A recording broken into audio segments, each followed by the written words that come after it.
Let's go. There we go. Let's go, Rocky. Time to go to work. Showtime. Time to go to work. Let's go. Let's go.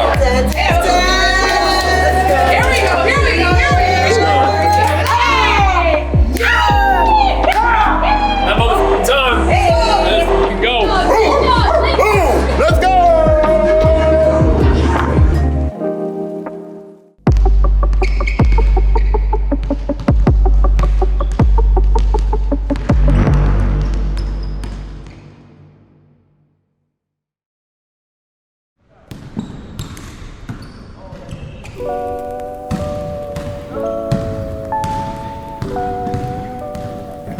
No double knot. Time to get to work. Let's get it. Hey, Gab. What's up, Pat? What up, Cole? Good. What up, Mama? Jersey. Good. How are you doing today? Hey, I'm great, man. So good to see you. Did you have a great off day? I did. Good. Your family well? Excellent. Good. Yeah, we looked at the numbers, man. What I said the other night is true. The relationship part of it so much. Try not to overcoach it, if anything. You know, sometimes you have an idea or a thought or suggestion. Some of these guys have done it at the highest level for a really long time. It doesn't mean they don't want to grow. Doesn't mean they don't want to get better. And just being authentic and raw with them and telling them what you think and why you think that, instead of just saying, do this, do that. I think giving them the why, I think, is a critical piece as well. But also having those icebreaker moments when maybe a guy's not playing well, he's not shooting well. It doesn't need to be, you know, so tight and so compressed all the time. One in love of the game. Love of the game. I love basketball. I love basketball. 9 in love of the game. Love of the game. No love? Everybody's different how you connect with them. But I think if you do it constantly, whether it's a guy that's starting, it's a guy that's playing on a two-way, everybody matters in terms of what we're trying to accomplish. So I take great joy in trying to figure those relationships out, help that communication, and kind of grow myself as well. We are so lucky that we have a high character players and high character coaching staff, our front office, medical. I think whole organization, not just coaching staff, whole organization is standing united, and we share the same values. We have the same goals. So in that environment, it's very easy to come to work and show up every single day and try to give the best that you can have for the team. Hey, I'll do it right now. Rock, scissors, rock, paper, scissors. Rock, paper, scissors, whoever's gotta go. Here we go, you ready? Ready? 1, 2. I think there was a little bit of a connection from day one. Some of his previous relationships, while a lot of us didn't work together, I think just over our time in the NBA. But I know Darko's mentioned this over the years. It always starts with like the people, really good people, and the want and will to, you know, kind of have that type of fabric. And kind of when we first kind of got together and kind of Darko laid out the plan and the roles and responsibilities, nobody looked at it like, oh, he or she does that. It was kind of looked at upon like, let's just make sure we're rowing in the same direction. And if we do that, we feel like we'll give ourselves a chance. And it's obviously helpful from the personal side of it in terms of the staff dynamic, but I also think from the family dynamic as well, all of our wives and significant others and texting and messaging, you know, whether they're in Toronto or not, and all that stuff helps. All of it matters as well. Our coaching staff is very close. We have amazing experts, guys that are like really, really smart people. They're helping me a lot, helping players. And every single day when I'm around them, I feel like I'm at home. You know, we do spend a lot of time around each other. There is so much travel. We're on the road a lot. So you gotta make sure that you have the right people with you. And I'm very blessed to have amazing people working with me and with this organization. Get to him, B.I. Good, White. Good, get around, throw him, Maddie. Good, that's it. Good, Scotty. Good. If you're a bigger guy, you might be a little more 3/4. But if you're a smaller guy, you better f***ing wipe the shit out of him, and then we need great ball pressure so that ball can't get thrown over the top. White, good, Ooch.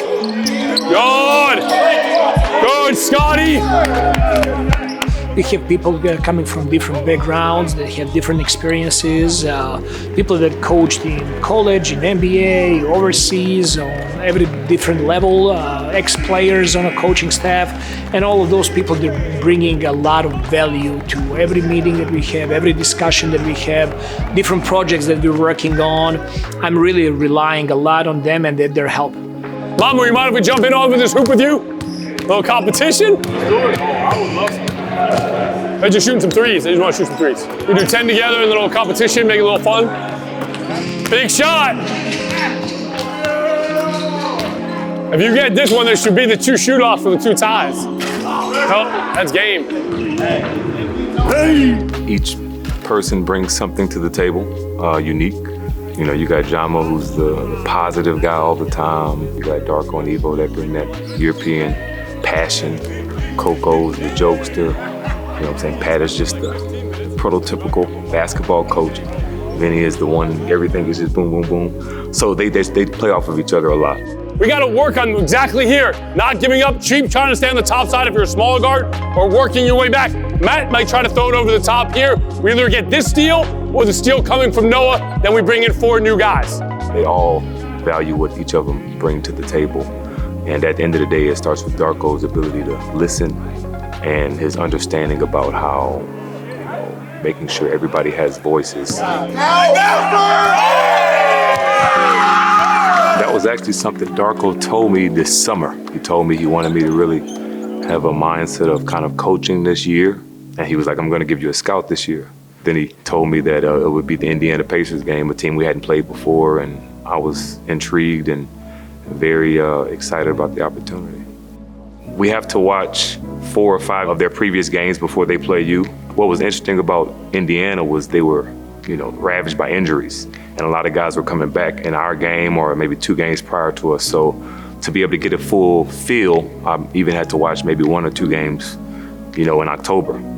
And then once you go in there and you create your report and say what you would do in defensive situations and offensive situations, Darko, you know, kind of ask you questions about why this team played well against them, why did this team not play well, what was the difference? And you have to understand what you're watching and what you believe. And it was very interesting to know that after you watch that much film about a team, you really understand exactly what will work against them. To see the preparation that goes into it, a game plan was really important for me. I can relay that information to the players. And when guys are maybe questioning, why are we doing this? It's like, trust me, if he believes this is what we need to do, this is probably the right thing to do. We know the video guys put a lot of work in. You're watching 4 or 5 games, you're cutting down clips after you watch the games. It's really hard to put into words how much work is put into each game that we play. And as a player, it makes you even want to play even harder and follow the game plan even more because of how much work has been put in. The grind happens way before we step on that court, and we need to make sure we don't take that for granted. Here in Temple, Gary gave him a scout to work home. He was watching a lot of film. He was preparing to a scout. He joined our coaches meeting this morning. He presented to the coaches. He did a hell of a job over there. Okay.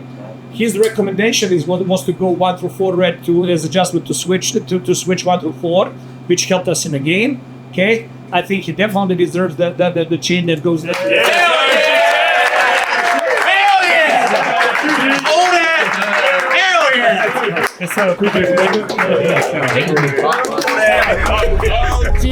Try to go secure, Coach. I love it.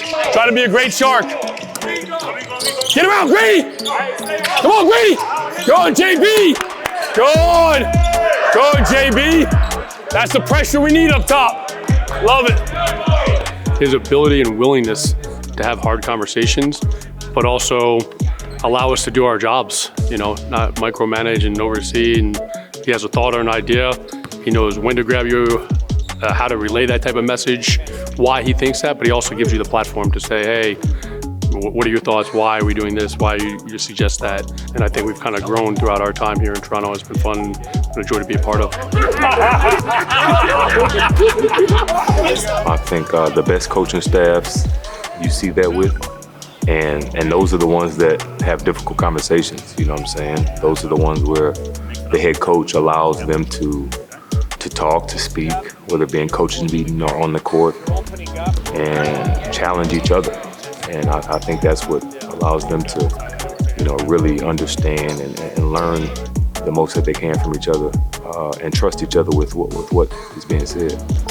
7, 1 plus love of the game. If our dynamic isn't strong, it's gonna be really hard for us to message them like, oh, you guys should be together when there's adversity or things aren't going well.